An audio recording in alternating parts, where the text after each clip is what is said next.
हरि ओम। प्रार्थना श्लोक।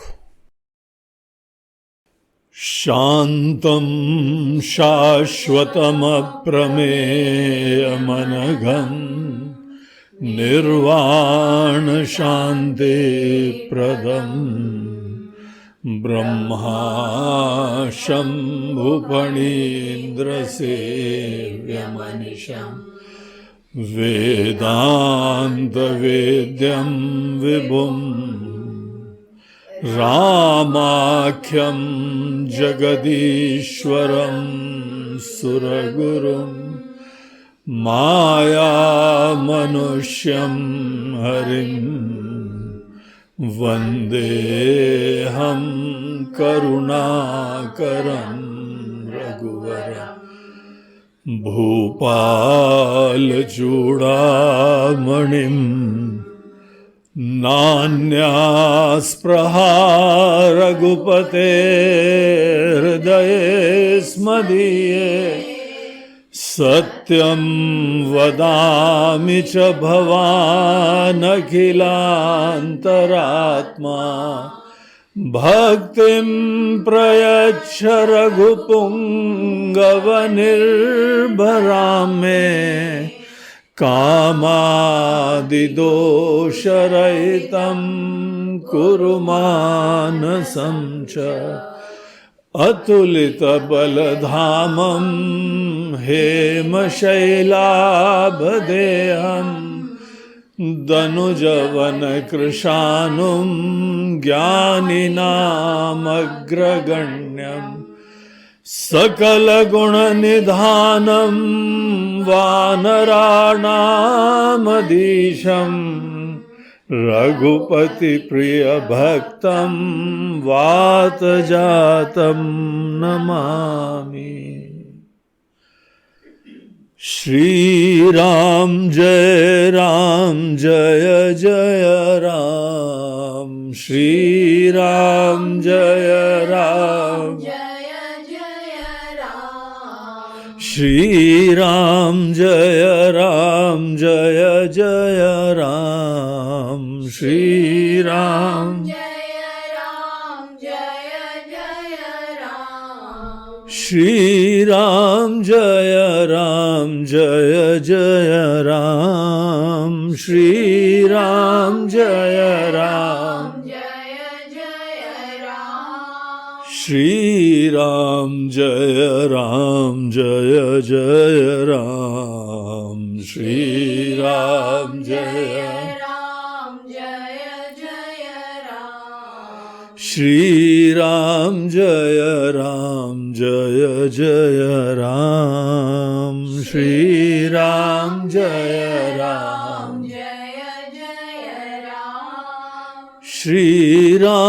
जय जय राम।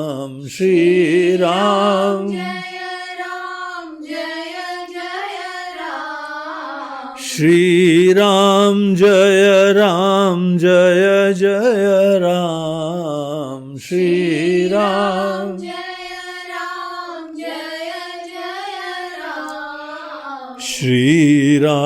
श्री राम जय जय राम। श्री राम जय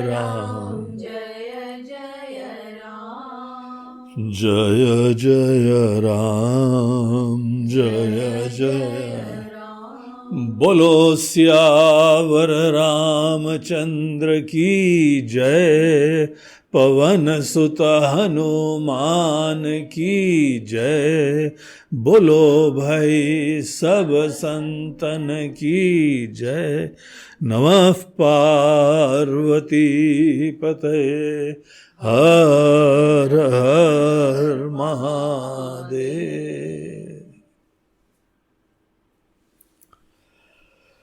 हरि ओम। हम लोग पिछले सत्र में देख रहे थे कि विभीषण जी के भरसक प्रयास के उपरांत विभीषण जी को रावण ने गुस्से के मारे लात भी मार दी। सभा में सबके सामने ऐसे अपमानित करा, प्रताड़ित करा। लेकिन धन्य है विभीषण जी, उस समय भी अपने मान अपमान की चिंता करे बगैर उनके मन में रत्ती मात्र भी ये एंगल आया ही नहीं। और वहां उन्होंने रावण के चरण पकड़ लिए, उन्होंने बोला कि आप हमारा निवेदन मान लीजिए। हम बहुत ही अच्छी तरीके से देख रहे हैं कि ये पथ विनाश का है। जो आपके मन के अंदर अभिमान जनित काम, क्रोध, लोभ ये सब आ रहा है, ये है महाराज नरक के पंथ है। ये बात देखनी पड़ती है। अगर हम बहुत अच्छी तरीके से देखेंगे तो अपने आप ही विरत हो जाते हैं उससे। जो लोग ये बात को नहीं देख पाते हैं वही आदत वशात भी काम क्रोध में पड़ जाते हैं।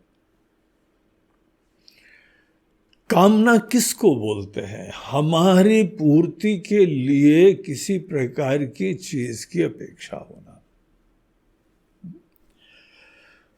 देखो, जगत में हम ऐसे दीनता से जाएंगे तो सदैव दुखी होंगे।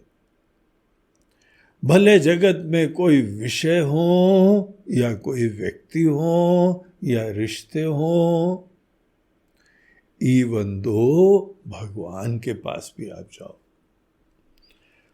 अगर अंतहीन अपेक्षा के साथ जाते हैं तो हमारी वहां प्रार्थना भी फलित नहीं होती है।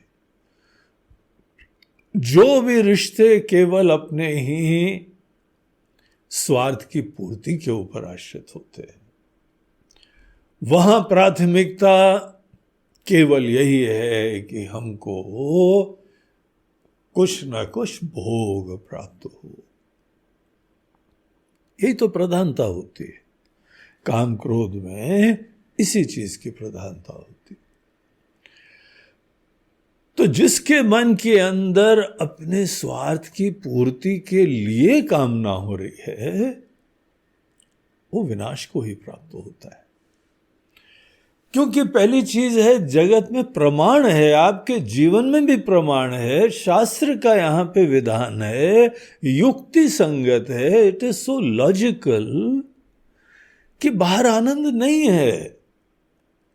यही विषय जो आपको बहुत ही इस समय आपके अंदर ऑब्सेशन है, आपको तड़प है किसी चीज की प्राप्ति की, आप तटस्थता से देखें तो ये विषय किसी को आनंद सबको दे रहा है, ऐसा नहीं है। ये हमारी दृष्टि है, हमारी भावना है, हमारी अपेक्षा है, क्योंकि हमारे मन के अंदर यह धारणा है। तो बाहर से कोई भी वस्तु आपको सही में तृप्त नहीं करने वाली है। हमारे अंदर स्वार्थ अवश्य होता है, हर व्यक्ति के अंदर स्वार्थ होता है।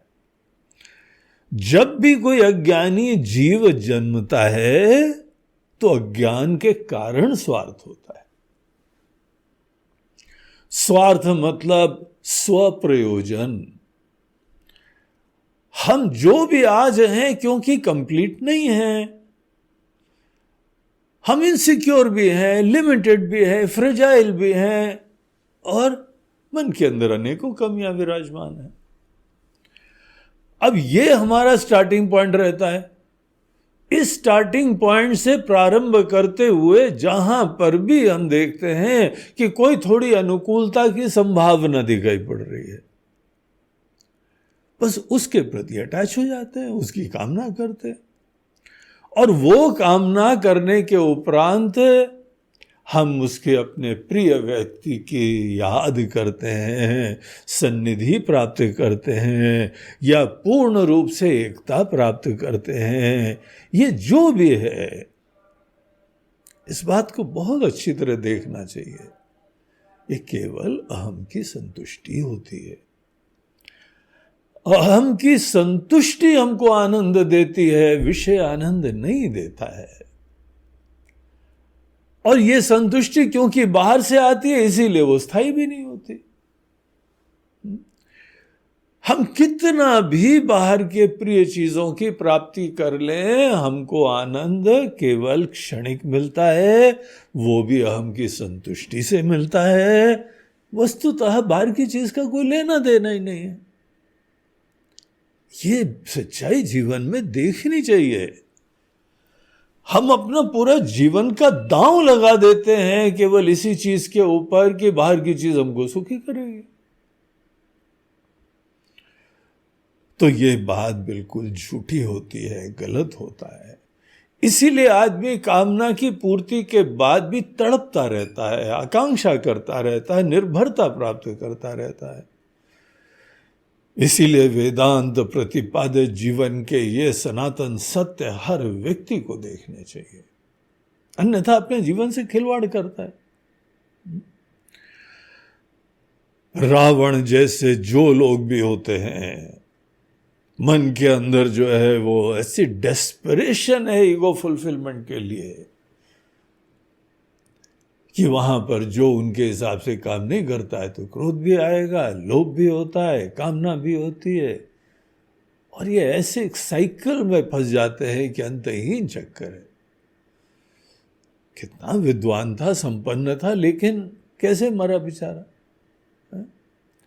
ये जीवन की अपॉर्चुनिटी खत्म हो गई और उसके मन के अंदर वो कृतार्थता जो संभावित होती है उससे वंचित हो गया वो।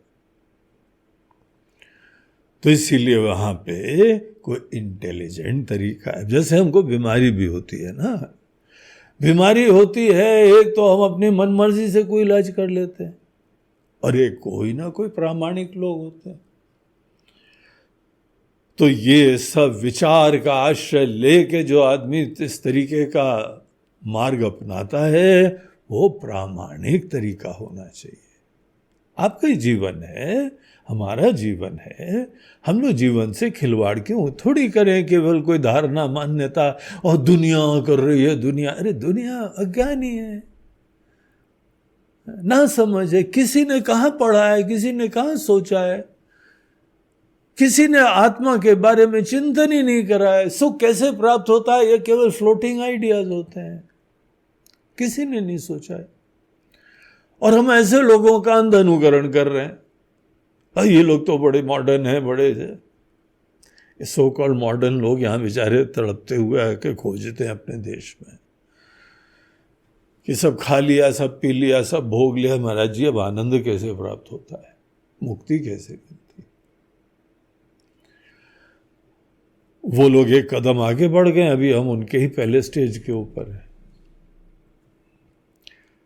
तो रावण जो है वो अज्ञान वशात काम क्रोध से संत्रस्त है, और जब ये काम क्रोध आ जाते हैं ना, विवेक विवेक सब गायब हो जाता है। हमने को खुद जीवन में जो विवेक प्राप्त करा है वो भी लुप्त हो जाता है। ये फैक्ट से देखो, क्रोध में आदमी क्या क्या कर जाता है। गुस्से के मारे अपनी क्रॉकरी तोड़ता है, फिर बाद में माथा फोड़ता है, बोलता है यार तुमने रोका क्यों नहीं हमको, अपनी क्रॉकरी को तुम्हें बंद करके रखना चाहिए, इतनी बढ़िया क्रॉकरी हम लोग लाए थे और यहाँ पे हमको गुस्से के मारे को दिखाई नहीं पड़ता है। ऐसा करा करो, हमको क्रोध की तो जो है ना आदत है ही है, तो सस्ते वाले कप सामने रख दिया करो, मुंह नहीं तोड़ देंगे। अच्छे वाले कप क्यों रखे, और फिर क्रोध आ गया। अब उनकी बेचारी पत्नी के ऊपर वो भड़क गए क्योंकि तुमने अच्छी वाली क्रॉकरी के कप आगे वाली लाइन में क्यों रखे।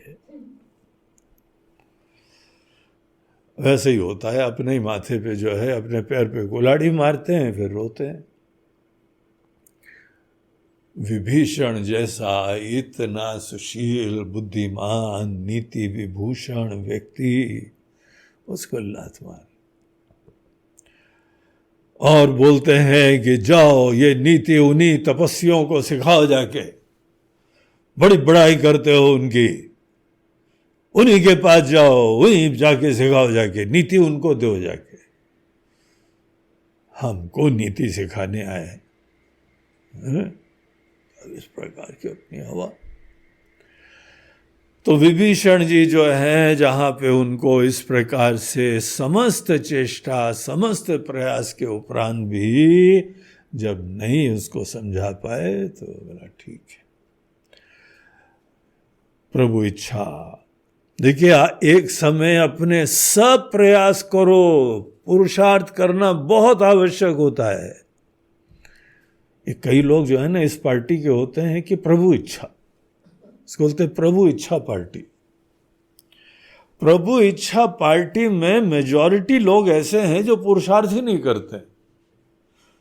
बोलते भाई बेटी की शादी वादी के लिए पत्नी दिन रात बोलती रहती, लड़के ढूंढो जाके। बोले नहीं, प्रभु इच्छा जब वो ना तो हो जाए। क्या प्रभु इच्छा शब्द हम ऐसे प्रयोग करें कि ना काम करें ना धाम करें, कोई प्रयास ना करें? और वो दृष्टांत देते हैं, अजगर करे न चाकरी, पंछी करे न काम, दास मलूका कह गए सबके दाता राम। हमारा काम केवल खाना पीना सोना है, कह गए दाता राम। दाता राम तुमको क्या आलसी बनाने के लिए? ये सब सिद्धांत इसलिए बता के गए हैं क्या तुम केवल खाते पीते सोते रहो, निष्क्रिय, तामसी, पुरुषार्थ विहीन? वो दाता जो है ना, गीता में हमको जरूर बोल के गए कि कर्मफल हम देते हैं, लेकिन कर्म फल देते हैं उसके लिए कर्म तो करो। हम कर्म फल तो तभी देंगे जब तुम कर्म करोगे। तो शरणागति के चक्कर में वो दाता राम, वो राम जी, प्रभु इच्छा वाले कई बार हमने देखा है, बहुत सारे लोग अपना पुरुषार्थ भी नहीं करते हैं, कर्म भी नहीं करते हैं, निष्क्रिय होने लगते हैं, और उसके उपरांत कहीं के नहीं रहते हैं। न अभ्युदय न निश्रेयस। अभ्युदय बोलते हैं लौकिक कल्याण, और निश्रेय बोलते हैं आध्यात्मिक कल्याण। कोई कल्याण नहीं होता इन लोगों का। तो हमको जरूर प्रयास करने चाहिए, और प्रयास करने के बाद आपको दिखाई पड़ जाएगा कि now this is my limit. इससे ज्यादा हम कर ही नहीं सकते कुछ। जैसे कोई व्यक्ति बीमार हो, आपको जरूर हॉस्पिटल ले जाना चाहिए, इलाज करवाना ही चाहिए। आपके पास जितने रिसोर्सेस, फैसिलिटीज हैं, आपको सब चीजें बेस्ट पॉसिबल यूज करना ही चाहिए। लेकिन वहां पर भी अभी देखिए, कोरोना काल में पूरे देश भर में, विदेशों में, the highest developed country in the world America में सबसे ज्यादा लोग मरे हैं। रिकॉर्ड उन्हीं का है। वहां पे क्या रिसोर्सेज नहीं है, क्या फैसिलिटीज नहीं है? ऐसी A1 फैसिलिटी है कि यहां के लोग तो सपना देखते हैं ये बीमारी अगर हम अमेरिका चले जाए ना तो ठीक हो जाएगी, और ज्यादातर ठीक होती भी है। बहुत अच्छी व्यवस्था है, रिसर्च अच्छी है, विद्वान अच्छे हैं, व्यवस्था अच्छी है, हॉस्पिटल्स बढ़िया हैं, दवाई जो है बहुत ही सोच समझ के प्रमाणित करते हैं, वो ही देते हैं। हर चीज सोची उन्होंने, अच्छा है, तारीफ करने योग्य है। ऐसे डॉक्टरों के पास आप चले गए, उसके उपरांत भी तो एक लाइन आती है ना, अब जितने भी पैरामीटर्स हैं वो सब डाउन हो रहे हैं, बॉडी के सब ऑर्गन्स का फेलियर होता जा रहा है, now we can not help, बोलते ना वहां पर भी। तो हर व्यक्ति का पुरुषार्थ जरूर करना चाहिए। पुरुषार्थ करने के बाद एक समय आता है, आपको पता चल जाता है कि अब हमारे पास जो संसाधन है उसके बाद ये नाम नहीं हो सकता है। देखिए, जिस समय आगे चल के जो कथा आती है ना कि लंका के लिए पुल बन रहा था, तो नल नील इनके पास दो बहुत ही इंजीनियरिंग वाले जो है वानर थे, बहुत समर्थ थे, बहुत ही ज्ञानी थे इन चीजों में। ईश्वर के द्वारा प्रदत्त इनके अंदर सामर्थ्य था, तो उनसे कहा गया कि तुम लोग जो है योजना बनाओ और पुल बनाओ।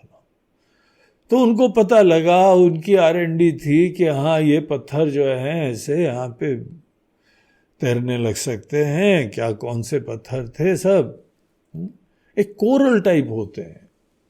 हम भी रामेश्वरम गए थे तो आज भी वो समुद्र से निकाल के लाते हैं और वो पानी में तैरते हुए दिखाई पड़ते हैं। वहां बताया जाता है कि यही पत्थर थे, इनसे बना हुआ है पूरा जो है वो सेतु बंद, इसी से करा गया था। अब ये सब चीजें खोज की है ना।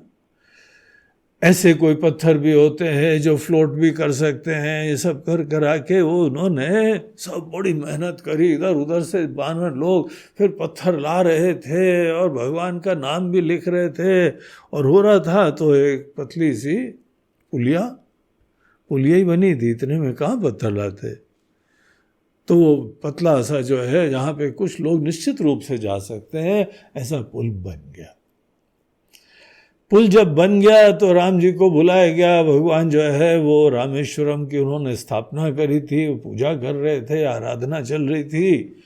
तो उनको बताया गया जाके, भगवान पुल तैयार है, बहुत ही बढ़िया खबर है, आपके आशीर्वाद से हो गया। तो भगवान राम जो है वो वहां पे गए पुल देखने। जब पुल देखने जाते हैं तो उनके दर्शन के लिए वो उसी पुल के ऊपर थोड़ा आगे चले, और जब समुद्र के बीच में, इधर भी समुद्र उधर भी समुद्र, बीच में एक पुलिया जो है वो थी जिसमें चल रहे थे भगवान, तो सब जीव जंतु कहते हैं ऊपर आगे दर्शन के लिए। और इतने जो है जीव जंतु, बड़े बड़े जो है वेल मछलियां और सब अनेकों बड़े बड़े सब मगरमच्छ सब ऊपर आ गए। और कहां पे जो है पता लगा कि अगर 10-20 फीट का पुलिया थी तो वो जो सडनली 100 फीट की बन गई। और भगवान ने सबको बोला चलो इनके ऊपर भी आ सकते हो, ये खुद सेवा करने आए। तो सब लोग आश्चर्यचकित हो गए। वो बोला, रे अगर राम जी के आने मात्र से ये ऐसा पुल बन जाता है तो हम लोगों ने क्या बेवकूफी करी, टाइम वेस्ट करा क्या। तो राम जी से पूछा जाके कि प्रभु आप पहले क्यों नहीं आ गए? आप आ जाते तो सब जीव जंतु आ जाते। बोलते हैं कि भाई बात तुम्हारी सही है, लेकिन हम कहां खड़े होते। तुमने जो पुल बनाया है उसी पे तो हम खड़े हुए हैं। हम जमीन के ऊपर खड़े होते तो ये सब थोड़ी आते। अब समुद्र में बीच में जाके खड़े हुए हैं, ये सब आ गए। हमारा पुरुषार्थ होता है तभी फल मिलता है। विभीषण जी भी यहां पे ये दृष्टांत देते हैं। पूरा भर से पुरुषार्थ करा उन्होंने, तर्क दिए, निवेदन करा, शास्त्र का प्रमाण दिया, युक्ति दी, अनुभव दिया, भाव से बोला, प्रेम से बोला, दुलार को इन्वोक करा, सब कुछ बोला। और सभा में हमको जो है वो लात मारी गई है तो भी लात पकड़ के भी प्रयोजन कर रहे हैं। करोगे इस तरह से? पहली बात तो ऐसे शास्त्र के प्रमाण ही नहीं आते दिमाग में, ऐसी भावना से अभिव्यक्ति नहीं होती है, और ऐसा भयंकर अभिमान ही और हमारा ईगो होता है कि कोई हमको लात वात क्या, उसने बोल भी दिया तो छोड़ूंगा नहीं तुमको। विभीषण जी दिखा रहे हैं कि विनम्रता से, निरभिमानता से पूरे प्रयास करें। जब कोई भी प्रयास सफल नहीं होते हैं तो अंततः उसको ईश्वर इच्छा मानना चाहिए। इलाज करवा लो किसी का, खूब नहीं होगा ना अगर, तो उसको ग्रेसफुली उसी मालिक की इच्छा समझो जिस मालिक ने तुमको बनाया उसको बनाया। और ये ध्यान रखो अंततः उनकी इच्छा ही सर्वोपरि होने वाली है। उस इच्छा को शिरोधार्य करना जीवन में सदैव परम आवश्यक होता है। दरअसल कोई ऑप्शन नहीं होता है। रोते गाते स्वीकार करो या विवेक से स्वीकार करो, यथार्थ के दर्शन से स्वीकार करो। तो विभीषण जी जो है वो वहां से फाइनली निर्णय करते हैं, राम सत्य संकल्प प्रभु। हमको तो दिख रहा है कि ये राम जी की इच्छा है, राम जी का संकल्प है, और ये सब घटनाक्रम हो रहा है, प्रभु इच्छा है। हम लोग का बस ही नहीं चलता उसके बाद। यद्यपि बस नहीं चलता है, लेकिन तो भी भरसक प्रयास करना ये हमारा पुरुषार्थ होता है। न हमारे दिल में कोई बात रहे, न दुनिया वाले को इसी प्रकार से कोई उंगली उठा सकें कि ये तो जो है पहला मौका पाते ही राम जी की शरण में चले गए। ऐसा बिल्कुल नहीं हुआ है। लंका से बहुत ही प्रेम करता था, लंका की रक्षा के लिए दिलो जान से समर्पित था, बुद्धिमत्ता से, नीति से, सिद्धांत से अपने ही प्रजा की रक्षा करना, उत्कर्ष करना, कल्याण करना, ये विभीषण जी के दिलो जान में था। और राम जी ने ये सब देखा, इसीलिए तो जाते जाते वहां पहुंचेंगे तो देखो आती कहानी, उनको कितना बड़ा आशीर्वाद दे दिया, क्योंकि वो दिल से लंका का हित चाहते थे। लेकिन ठीक है, कोई घटना होती है फिर देखा जाए, हम वो कर ही नहीं सकते कुछ। सब प्रयास कर लिया, हमारे सामने माल्यवान जी को भी जो है ऐसे अपमानित कर दिया, हमारे वरिष्ठ, हमारे आदरणीय। हम छोटे थे इसीलिए हमने उनके चरण भी पकड़ के निवेदन कर लिया, नहीं बस चल रहा है, ठीक है, कोई बात नहीं, आगे भगवान की इच्छा। तो वो ऊपर आकाश मार्ग में चले जाते हैं, वहां से सबको बोलते हैं, भाई सभा काल बसी तोरी, ये तुम्हारी सभा काल के वश में खत्म होने वाली। ये हम स्पष्टता से देख रहे हैं, ये तो पहले भी देख रहे थे ना, इसीलिए तो समझा रहे थे कि जो पथ पकड़ा है वो विनाश का है। किसी भी कार्य को देखना आना चाहिए, कार्य कारण संबंध देखना चाहिए। गलत कार्य का अंजाम क्या होता है ये देखना आना चाहिए, उसमें कोई सरप्राइजेस नहीं होनी चाहिए। इस तरीके से मैं रघुबीर शरण अब जाऊं देह जनि खोरी, अब तो हम जा रहे हैं, लंका से ही जा रहे हैं, रघुवीर की शरण में जा रहे हैं।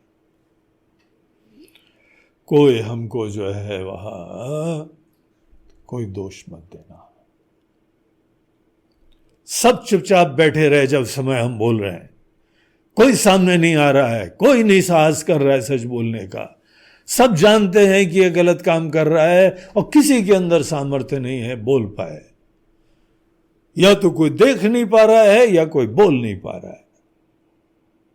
अब हमको मत बोलना। इस तरीके से विभीषण जी निकल जाते हैं।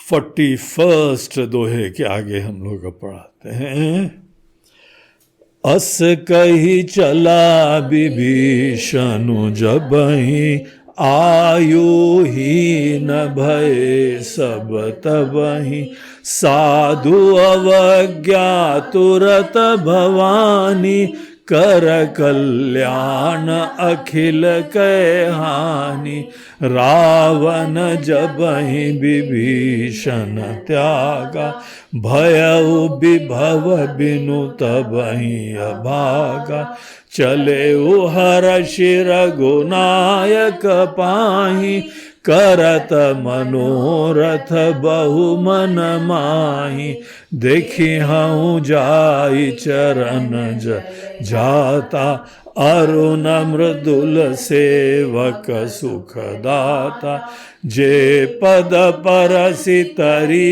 ऋषि नारी दंडक कानन पावनकारी जे पद जनक सुता उरलाए कपट कुरंग संग धर धाय हर उर सर सरोज पद जेई अहो भाग्य में देखी हूँ ते जिन पायन के पादुकन्ही भरत रहे मन लाई ते पद आजु बिलो की हूँ इन नयन अब जा सियावर रामचंद्र की जय पवन सुत हनुमान की जय बोलो भाई सब संतन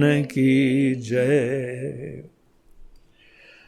अस कही चला विभीषण जबहि आयु ही न भय सब तबहि। जहां ऐसा कह के विभीषण जी लंका और उनकी सभा से निकले, यहां पे जो है बताते हैं उसी समय लंका के लोग और रावण भी उसी क्षण जैसे आयुहीन हो गए। आयुहीन भये सब तबहि, सब लोग जैसे विभीषण जैसे किसी एक सात्विक देवता तुल्य, असुर है लेकिन देवता तुल्य है। अनेकों देवताओं के अंदर ऐसी भक्ति और ऐसी निष्ठा, ऐसा ज्ञान, इतनी स्पष्टता, ऐसी भक्ति नहीं होती है। इतने महापुरुष हैं, भक्तराज हैं, भक्ति के आचार्य हैं, एक चिरंजीवी हैं। अनेकों चिरंजीवियों में विभीषण का नाम आता है। ऐसे विभीषण जी जहां पे लंका त्याग करके निकलते हैं जैसे सब की उम्र ही खत्म हो गई। इनके वजह से जी रहे थे, कई बार पता नहीं चलता है। किसी ऑफिस के अंदर एक आदमी बहुत अच्छी तरह सच्चाई से काम करता रहता है, सब मेहनत करता है, और एक आदमी ऐसा चला जाए तो सबकी बदकिस्मती हो जाती है। वो जैसे अपने कंधे के ऊपर ही ढो रहा था सब कुछ। ऐसी जो है उनकी सब जैसे बदकिस्मती चालू हो गई। शिव जी जो है ये कहानी जो भवानी जी को सुना रहे हैं उनको वो एक विशेष टिप्पणी देते हैं यहाँ पे। बोलते हैं भवानी, साधु की जब भी अवज्ञा होगी, कोई साधु पुरुष उसका है जिसका मन निस्वार्थ है, सच्चा है और केवल आपके हित के लिए बोलता है। बड़े विरले लोग हैं दुनिया में जिनको आपके लिए समय भी होता है। सब इतने उलझे लोग होते हैं, अपने स्वार्थ के अंदर पड़े हुए होते हैं, किसी को कोई समय में नहीं है। अगर जुड़े भी होते हैं तो केवल उनका स्वार्थ केवल पूरा हो रहा होता है, इसलिए जुड़े होते हैं। ये सच्चाई है ना जीवन की। और इसी दुनिया में कोई मिले जो आपका सच्चा हितैषी हो, उसके मन के अंदर कोई स्वार्थ, कोई कपट, कोई बैर, कोई चिंता नहीं हो, बहुत मुश्किल के लोग होते हैं, मुश्किल से मिलते हैं अच्छे लोग। साधु का मतलब अच्छे लोग, पवित्र लोग, दैवी गुणों से युक्त लोग, अनेकों रहस्यों का ज्ञान उनके अंदर है, ईश्वर की भक्ति है, मन में प्यार है, करुणा है। ऐसे लोग साधु लोग होते हैं।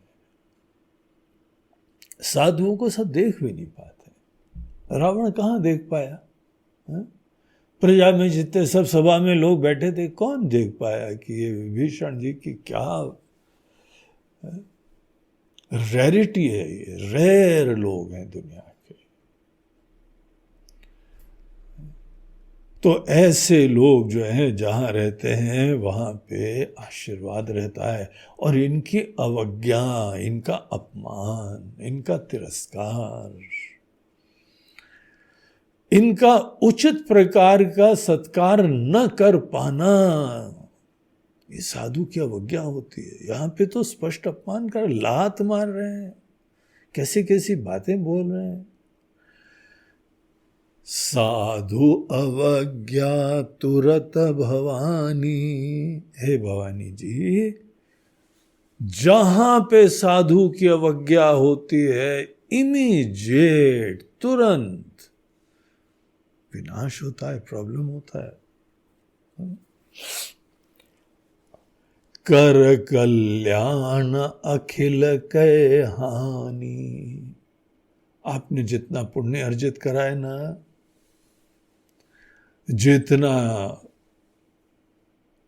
ज्ञान, व्यवस्था, इज्जत, सब खत्म हो जाएगी। साधु की अवज्ञा करो तो, कोई भी साधु हो, यहां ये नहीं बोल रहे सन्यासी, सन्यासी भी अगर साधु हो तो, कोई गृहस्थी भी अगर साधु हो तो, बहुत ही सच्चा प्योर इंसान है, मेहनती इंसान है, विश्वास का पात्र है, उसको तुम अपमानित करो, इट्स नॉट गुड। बहुत मुसीबत हो जाएगी तुमको। तुम्हारे जीवन में अनेक अनेक प्रकार के नुकसान होंगे। तो यहां भगवान शंकर भवानी जी को बोल रहे, बड़ा प्रसिद्ध चौपाई है, बहुत ही ऑफनली कोटेड होती है। लोग इसी से अपने आचरण को सुंदर बनाते हैं। हम बाकी दुनिया के किसी भी लोगों के साथ थोड़े से स्वच्छंद हो जाएं, लेकिन ये साधु लोगों को बहुत ध्यान से समझना चाहिए। ये भगवान के विशेष कृपा पात्र हैं, और ईश्वर से पंगे न लो तो अच्छा है। हाँ महाराज जी, ये सब आप लोग डराते रहते हैं किसी के लिए, साधु को ऐसा हो जाएगा, साधु को हो जाएगा। बोलते डराने की बात नहीं, लॉजिकल है। देखो, अगर कोई बहुत ही अच्छा इंसान है, सच्चा है, मेहनती है, निस्वार्थ है, डेडिकेटेड है, तुम ऐसे की अपमान करो, अवज्ञा करो, अवमानना करो, इसका मतलब व्यक्ति नहीं, तुम ऐसे गुणों की अवज्ञा कर रहे हो। व्यक्ति तो एक कैरियर होता है ना। यहां पे वस्तुतः एक ज्ञान, सच्चाई, निष्ठा, लगन, निस्वार्थता, ये सब चीजों का ही प्रतीक है वो। तो ये जो यहां पे व्यक्ति को अगर हम अपमानित करते हैं, सो इसका मीनिंग होता है कि आपके जीवन में अच्छे मूल्यों का कोई मूल्य नहीं है। आप डेडिकेशन को, निस्वार्थता को, सेवा को, ऐसे प्रेम को, इन चीजों का वैल्यू नहीं देते हैं। इसीलिए जो आदमी इसका मूर्तिमान रूप खड़ा है, आप उसका तिरस्कार कर रहे हैं। और जो व्यक्ति अच्छे मूल्यों का खुद आश्रय नहीं लेगा, इज्जत ही नहीं करेगा, ऑब्वियसली उसके अंदर ये सब चीजें कभी आने नहीं वाली।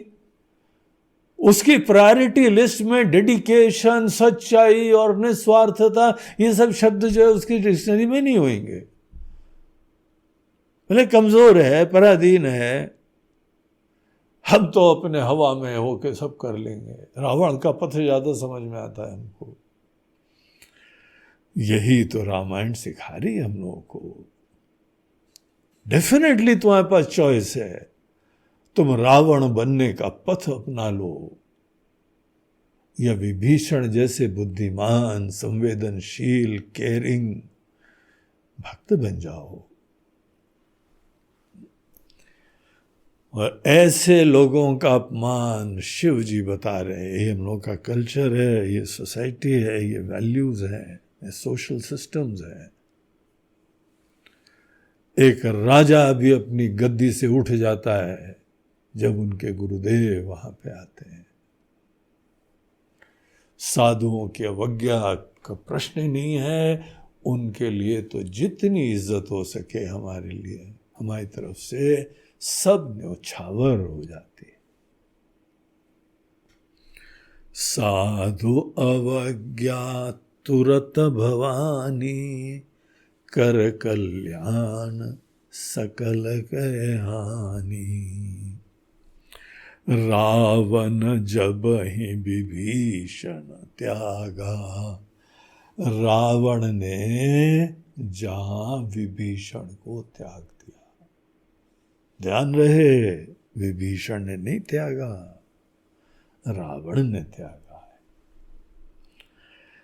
है। रावण जब ही विभीषण त्यागा, रावण के, विभीषण के पास कोई ऑप्शन कहां रहा। विभीषण के आप शूज में खड़े होके देखिए, उसके दृष्टिकोण से देखिए, उसने जो है क्या कुछ नहीं करा, लेकिन रावण ने त्याग दिया। रावण जब ही विभीषण त्यागा, भयउ विभव बिनु तब ही अभागा।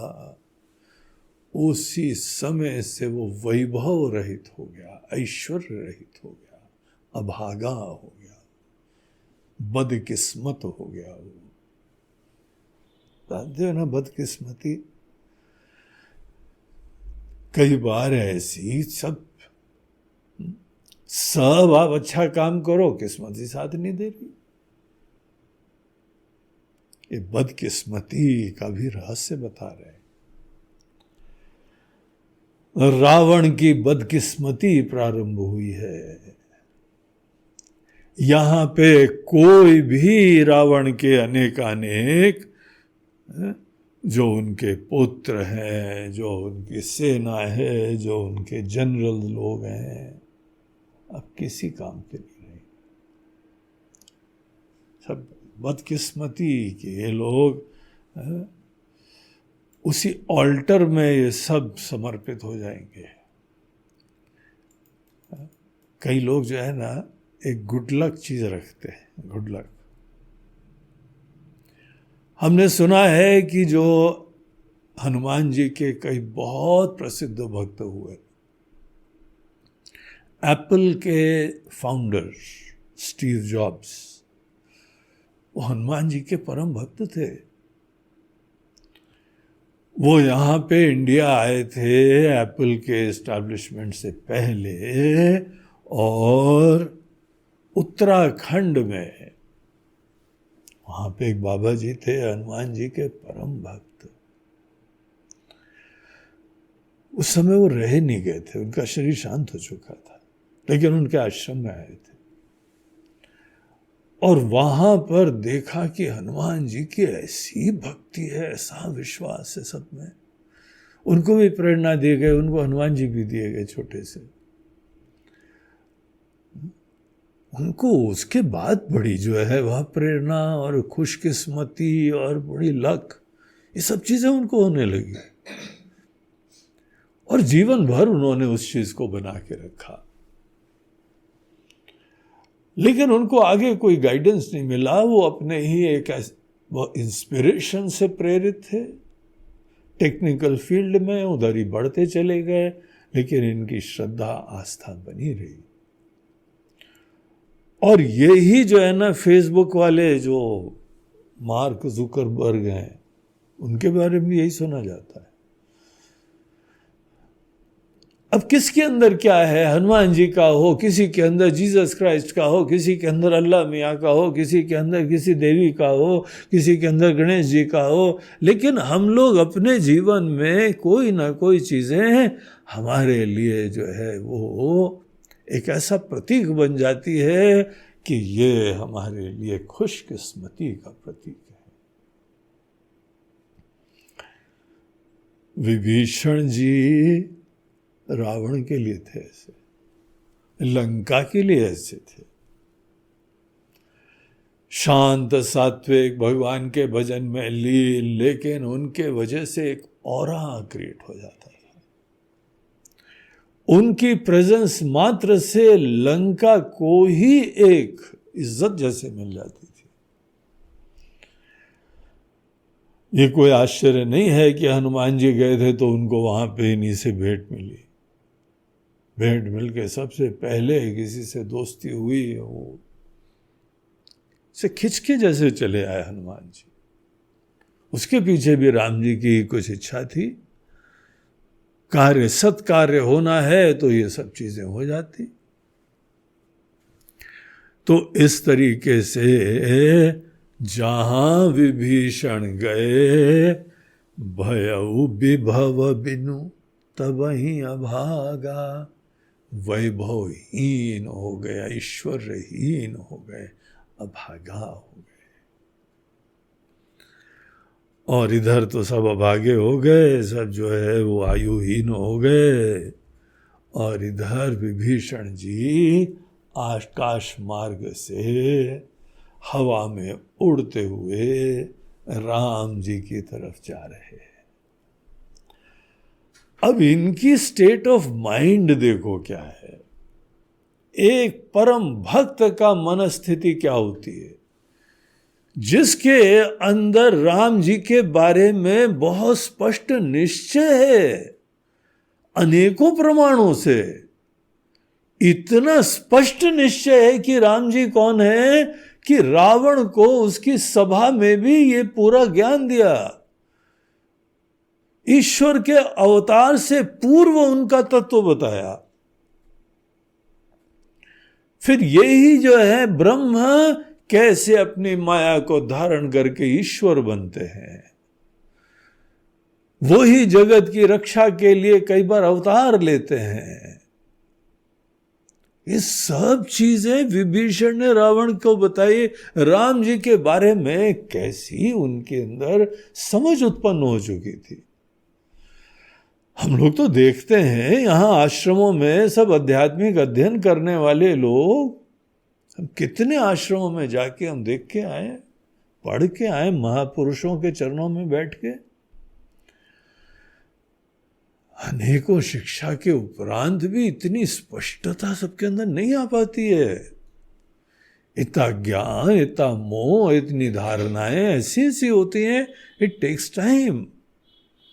धीमे धीमे बातें स्पष्ट होती हैं।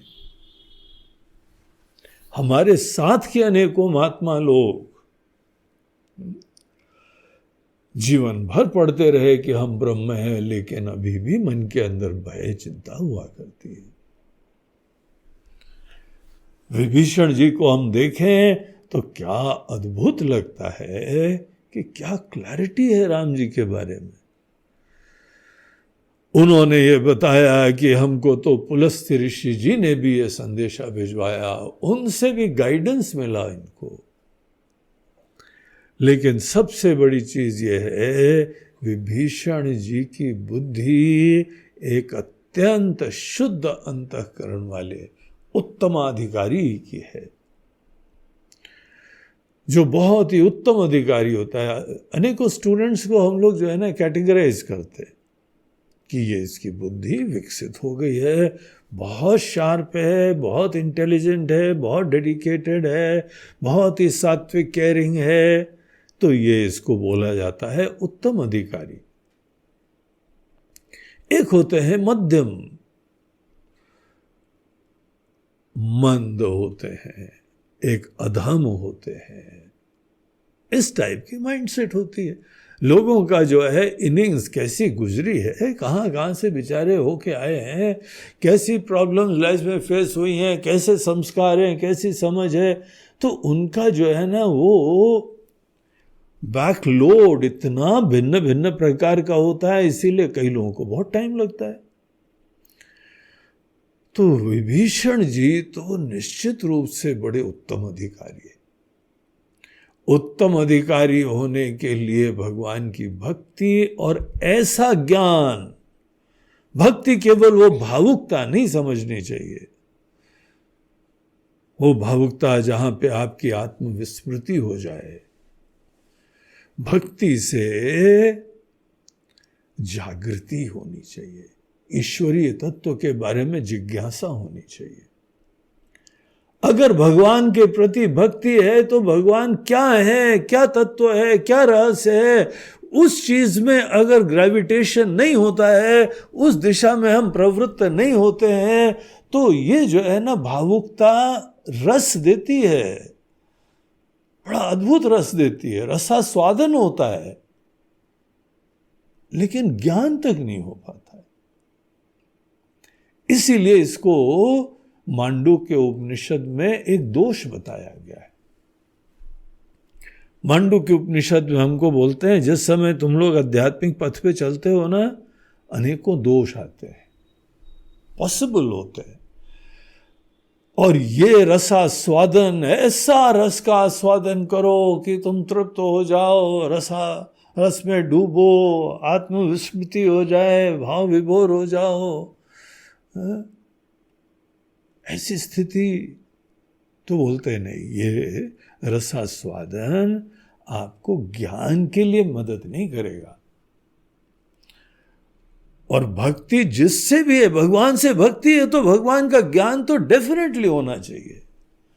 विभीषण जी एक ऐसे भक्त हैं जिनमें ज्ञान भक्ति का इतना संतुलन और अद्भुत चीज है कि भक्ति से भगवान का ज्ञान होता जा रहा है। लंका में बैठे बैठे भगवान राम के बारे में ये सब रहस्य हस्तामलक वत देख रहे हैं और रावण को बता भी पा रहे हैं।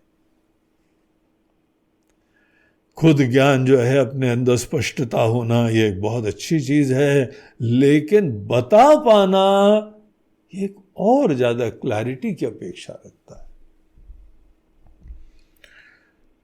तो विभीषण जी का व्यक्तित्व हमको ऐसे पता लगता है कैसा व्यक्तित्व है।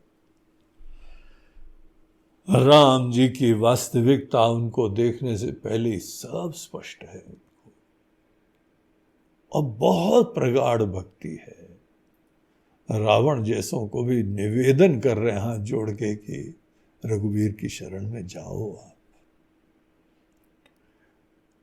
कोई प्रॉब्लम नहीं होगा, हम गारंटी दे सकते हैं अपने ज्ञान के कारण। तो ये सब चीजें जिसको पता है वो विभीषण अब राम जी के पास जा रहे हैं, तो क्या उनकी मनस्थिति होगी। चले हर्षि रघुनायक पाही, करत मनोरथ बहु मन माही। चले हर्षि, उनके मन के अंदर बहुत हर्ष है, वेरी एक्साइटमेंट, ग्रेट एक्साइटमेंट, रोमांच है। अपने परम आदरणीय, परम वंदनीय, प्रातः स्मरणीय भगवान के आज हम दर्शन करने जा रहे हैं, उनके पास जा रहे हैं। क्या होगा उनको कोई चिंता नहीं, उनको तो पता है।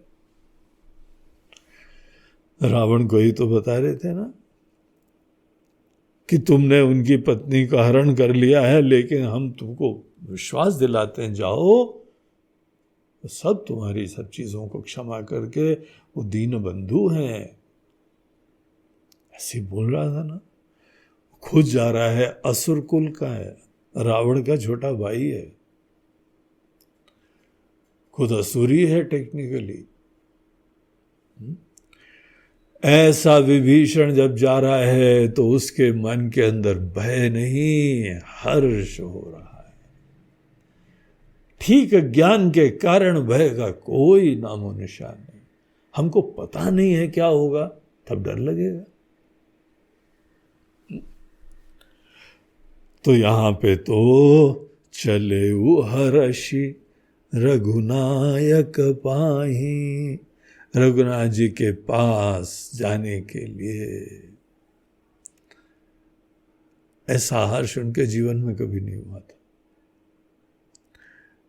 वैसे तो जब भी अच्छी बातें सुनते थे, अच्छा ज्ञान प्राप्त करते थे, पुलस्त्य ऋषि जी के द्वारा भी उनको अनेकों अच्छे अच्छे ज्ञान मिलते थे, तो उस समय विभीषण जी बहुत खुश होते थे, बहुत हर्षित होते थे। उनको तो इतना ज्ञान हो गया था कि वो राम जी को हृदय में देख रहे हैं प्रामाणिक रूप से। लेकिन आज राम जी को यहाँ पे अभिव्यक्त रूप में, रघुवीर के रूप में हम देखने जा रहे हैं। अत्यंत हर्ष,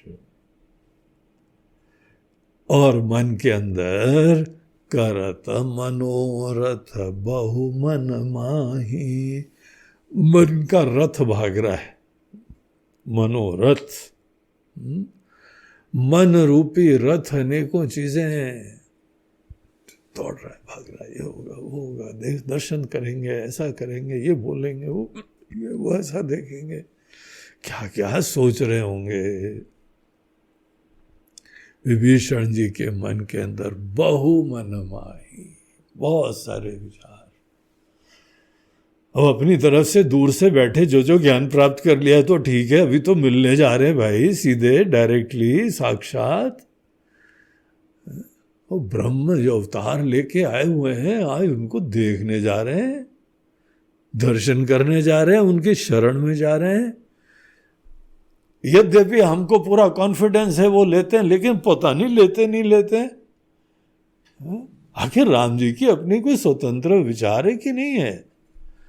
तो सब मन के अंदर मनोरथ बहु मन माही।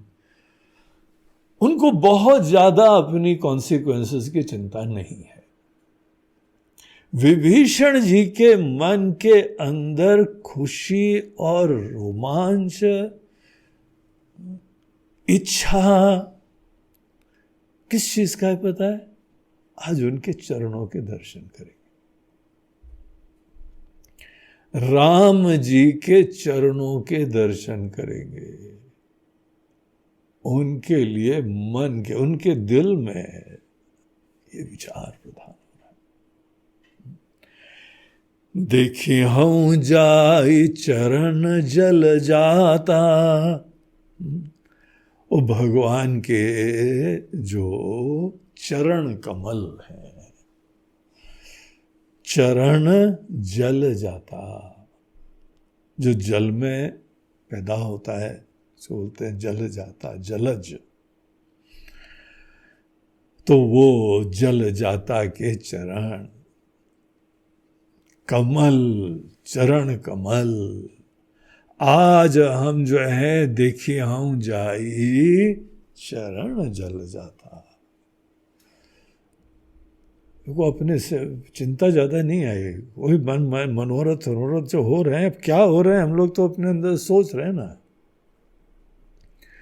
उनका वर्णन करके बता रहे हैं, उनके मन के अंदर बस यही खुशी है, आज उन चरणों के दर्शन करेंगे।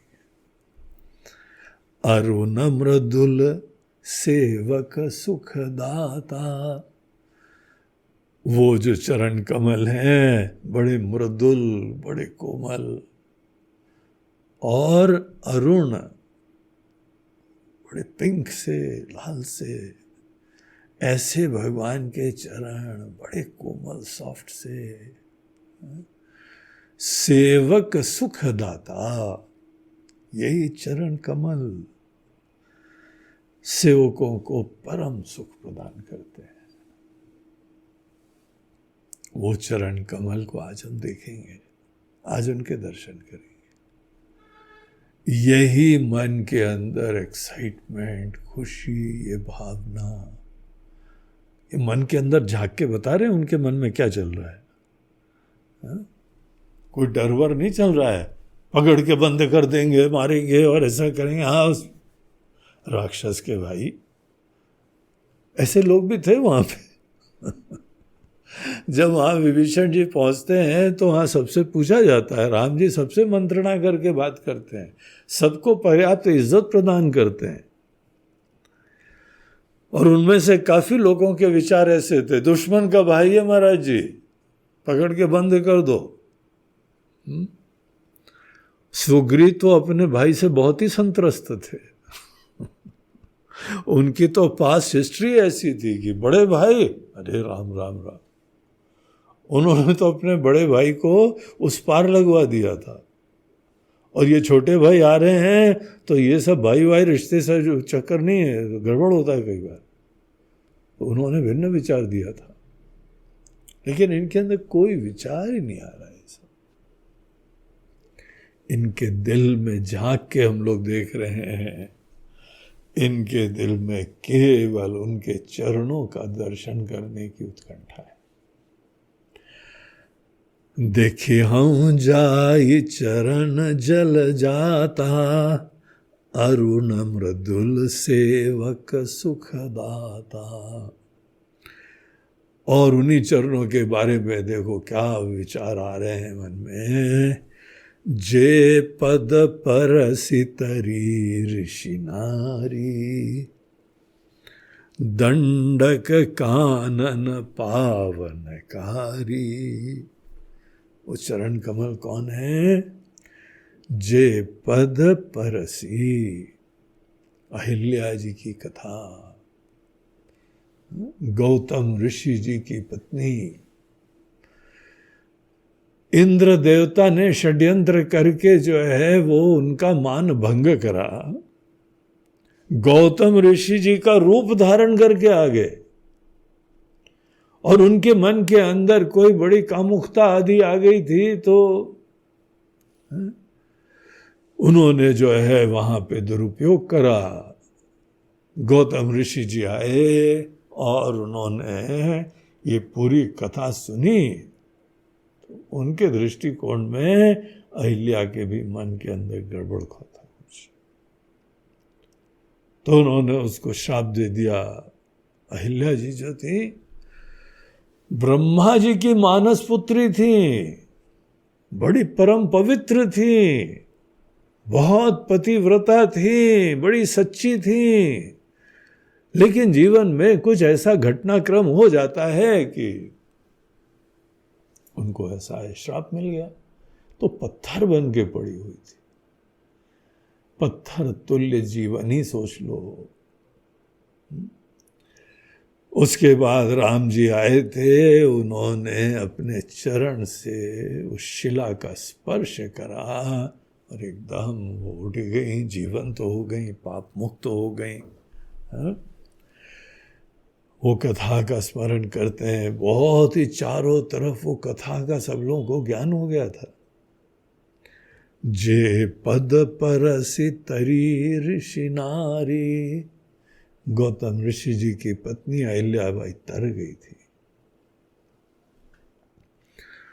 और जिन चरणों ने पूरे दंडक वन को पावन कर दिया है, दंडक कानन पावनकारी, ये चरण कमल, और धन्य है पूरा दंडक वन। भगवान नंगे पैर चल रहे थे, भगवान को वल्कल वस्त्र के अलावा कुछ ले जाना अलाउड ही नहीं था। न किसी गांव में, न किसी शहर में, कहीं नहीं प्रवेश करना है। और ये तपस्वियों का एक वेश धारण करके ही 14 साल तक जंगल में रहना, और उन्होंने अक्षरशः पालन करा। वन में रहना 14 साल के लिए, अद्भुत, पूरा पावन कर दिया। वैसे वन में रहना, हम तो इसको जो है ना, हमारे राम जी हों या महाभारत में पांडव लोग हों, वन में रहने से उनके जीवन की नई इनिंग्स चालू हुई। वन जो है ईश्वर के द्वारा रचित जगह है। वन जाओ ना तो जो भगवान ने अपने हाथ से दुनिया कैसे बनाई है वो दिखाई पड़ती है। शहर में आओ तो जीव ने दुनिया कैसी बनाई है वो दिखाई पड़ती है। ये जीव सृष्टि है, वो ईश्वर सृष्टि है। ईश्वरीय व्यवस्था के बीच में रहना वन में रहने का ही आशय होता है। और वन में रहने मात्र से व्यक्ति के मन के अंदर सब यज्ञ दान तप हो जाते हैं, रहने मात्र से। जो जंगल में रह पाए तपस्वी होना ही पड़ेगा। इजी लाइफ नहीं होती जंगल की। जंगल की लाइफ बहुत टफ होती है। इसीलिए अगर जंगल में रह पाओ जाके, कभी कभार विजिट करना वो अलग चीज होती है। हम लोग भी जो है जंगल प्रेमी है, प्रकृति प्रेमी है, जाते रहते हैं जंगल वंगल। लेकिन हम जब जंगल में जाते हैं तो पास में जो है पता लगा किसी रेस्ट हाउस में रुकेंगे, कहीं कोई होम स्टे में रुकेंगे, और वहां रुकते हैं, उधर गाड़ी से फिर जंगल के अंदर घूम के आ जाते हैं, थोड़ा बहुत बीच में कैंपिंग कर लेते हैं, रह लेते हैं। लेकिन जो जंगल में रहते हैं उनकी तपस्विता देखनी चाहिए, उनकी सिंप्लिसिटी देखनी चाहिए, अपरिग्रह देखना चाहिए। कुछ चीज जमा नहीं कर सकते हो। हर पशु डेली जीता है। एक कैसे माइंड सेट होता है, कैसा जीवन होता है। हम तो जंगल में रहने मात्र को बहुत आदर से देखते हैं, बड़ा आशीर्वाद देखते हैं। जंगल में जाओ, शुद्ध हवा, शुद्ध भोजन, शुद्ध चीजें, स्ट्रेस फ्री लाइफ। अगर स्ट्रेस फ्री लाइफ चाहिए ना तो जंगल में जाके रहना चाहिए। कोई टूरिस्ट स्पॉट में जाके 5 स्टार में नहीं रहने की बात है, जंगल में थोड़ा बहुत सिंपल लाइफ रखो। एक साउथ में एक बहुत ही बड़े इंडस्ट्रियलिस्ट हैं, बॉम्बे में 5 स्टार होटल के मालिक हैं।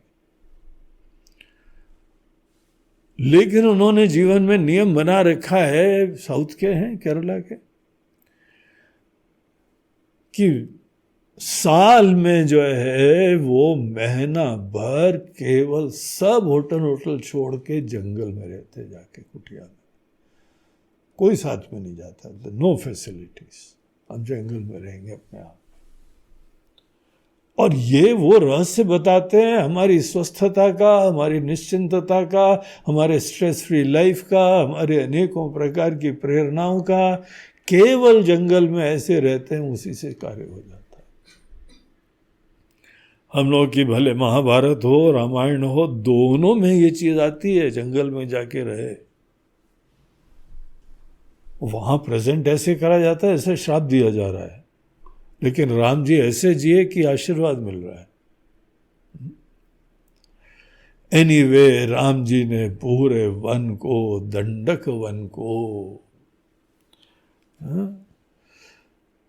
दंडक कानन पावनकारी, वो चरण जो पूरे दंडक वन में पैदल घूम के आज हम सब के लिए दंडकारण्य को तीर्थ बना दिया है।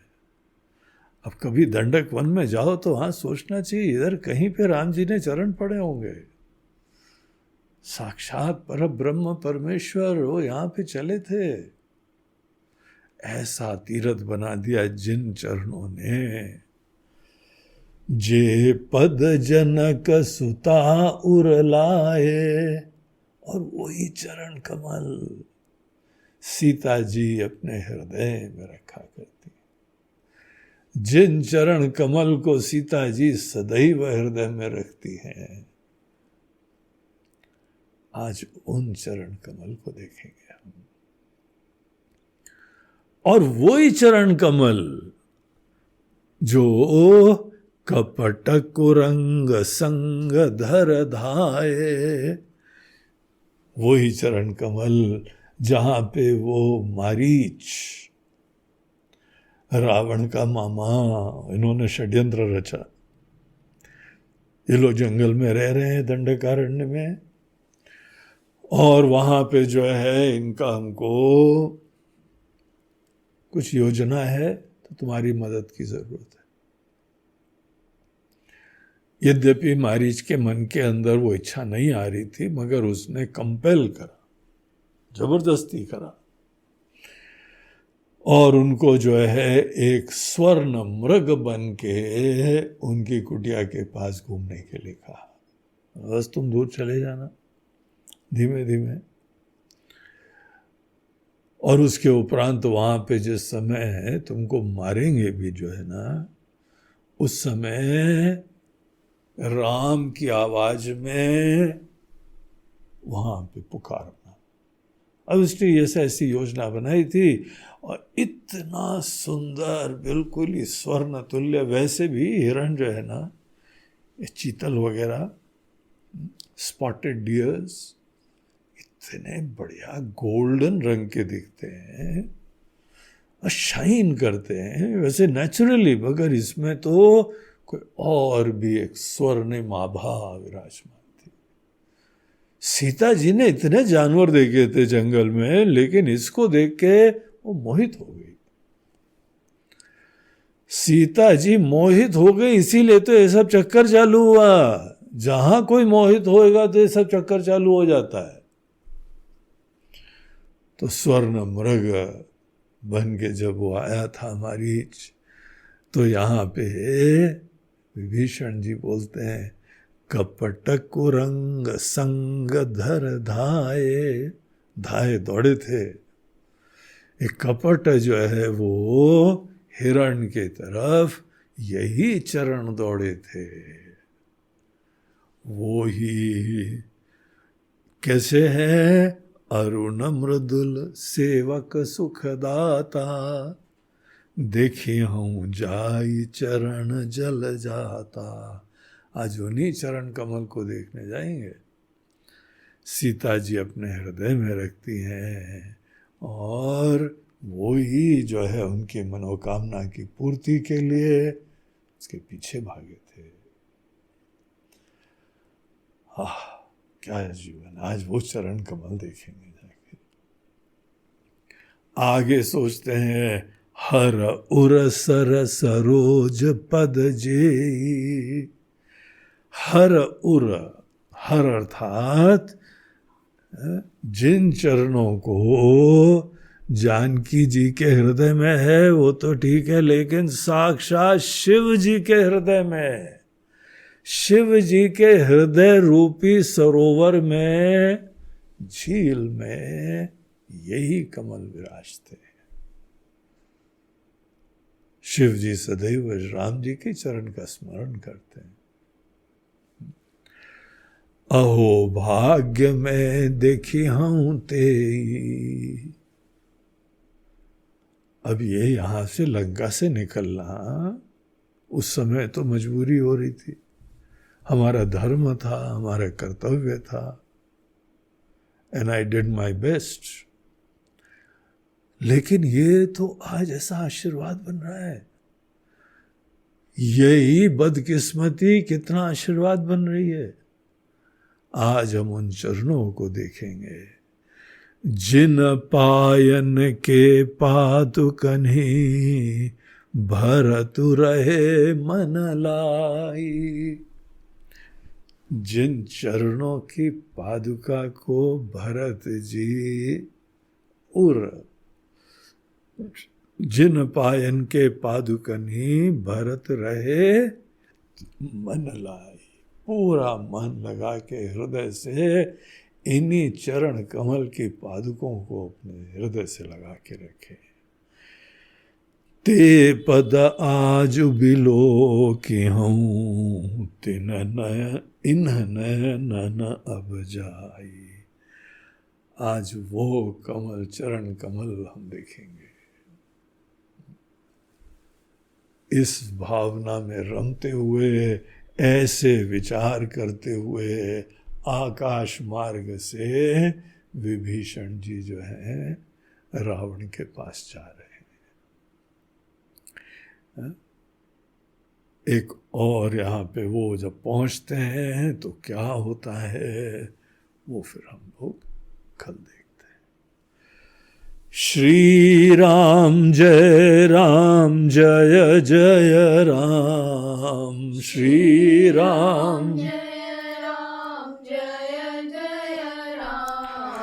श्री राम जय जय राम, श्री राम जय श्री राम जय जय राम, श्री राम जय श्री राम जय जय राम, श्री राम श्री राम जय जय राम, श्री राम जय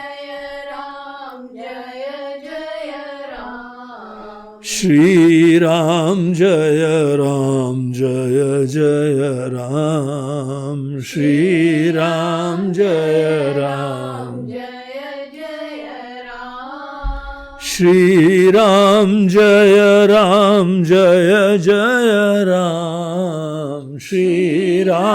जय श्री राम जय जय राम, श्री राम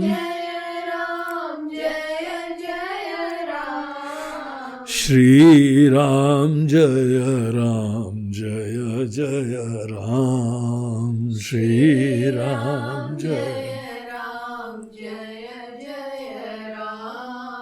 जय जय राम, जय जय। बोलो सियावर रामचंद्र की जय, पवन सुत हनुमान की।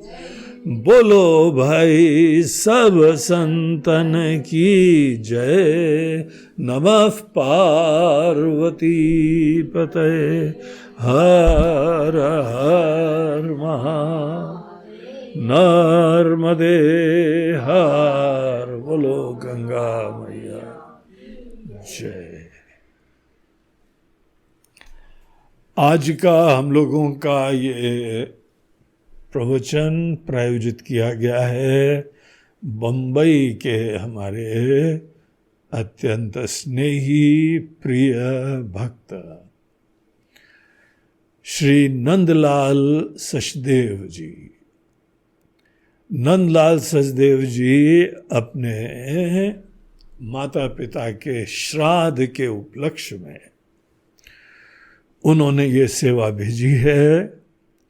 उनकी माताजी सुशीला देवी और उनके पिताजी रामचंद्र।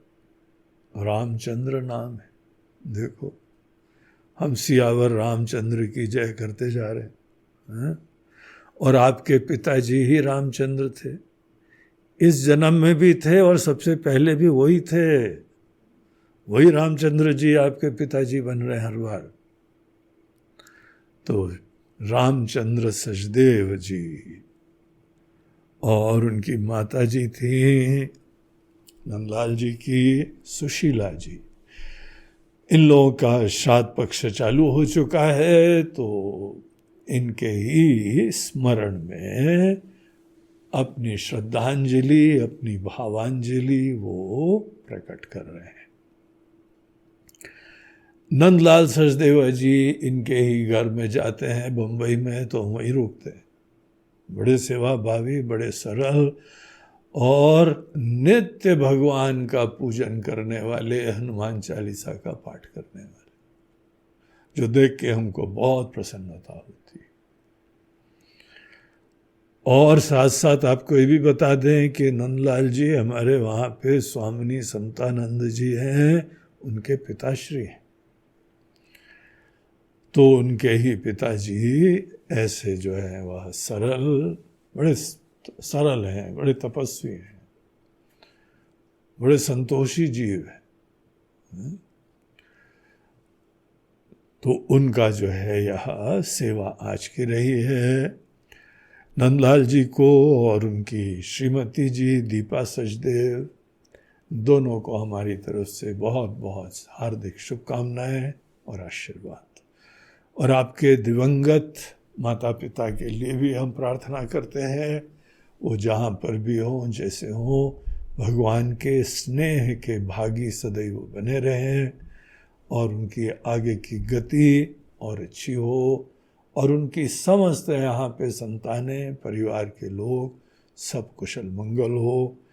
हमारे पितृ लोग बस यही चाहते हैं, यहाँ पे उनकी संतानें सत मार्ग पे चलें, अच्छे ज्ञान भक्ति से युक्त हों और अपने पूर्वजों का नाम करें। तो हरि ओम तत्सत।